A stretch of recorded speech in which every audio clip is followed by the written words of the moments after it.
Understanding independent and dependent clauses is essential for mastering sentence structure in English. Let's dive right in. First, let's clarify what a clause is. A clause is a group of words that contains both a subject and a verb. Think of clauses as the building blocks of sentences. Now, we can categorize clauses into two main types: independent and dependent. Starting with independent clauses, these are groups of words that can stand alone as complete sentences. They contain a subject and a verb and convey a complete thought. For example, consider the sentence, "I forgot my homework." Here, I is the subject, forgot is the verb, and the sentence expresses a complete idea. Independent clauses have three key characteristics. First, they always have a subject. This subject tells us what the sentence is about. Second, they contain a verb, which indicates the action or state of being. Lastly, they convey a complete thought. This means that if you read the clause, you understand the message without needing any additional information. Now, let's shift our focus to dependent clauses. A dependent clause also contains a subject and a verb, but it cannot stand alone as a complete sentence.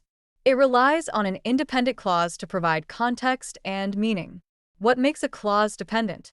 It often includes a marker word, such as because, although, or since. For instance, take the dependent clause, because I forgot my homework. On its own, it leaves us hanging. We want to know what happened because of that. It's incomplete.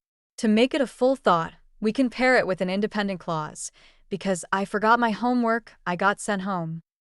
Here, I got sent home is the independent clause that completes the thought initiated by the dependent clause. Let's look at a few more examples to solidify our understanding. An independent clause could be, she loves to read. It stands alone, has a subject, she, and a verb, loves. Now, a dependent clause example might be, although she loves to read. This clause cannot stand alone. It needs more information. We can combine it with an independent clause. Although she loves to read, she rarely has time. Another example of an independent clause is, they went to the park. It's straightforward and complete. In contrast, a dependent clause like, whenever they go to the park, leaves us curious. We want to know what happens when they go to the park. By adding an independent clause, we can say, whenever they go to the park, they have a great time. In summary, independent clauses can stand alone as sentences, while dependent clauses cannot. Remember, dependent clauses often begin with marker words that signal their incomplete nature. By understanding these distinctions, you can enhance your writing and communication skills significantly. So, the next time you're crafting a sentence, pay attention to your clauses. Identify whether they're independent or dependent, and watch your writing transform into clearer, more effective communication.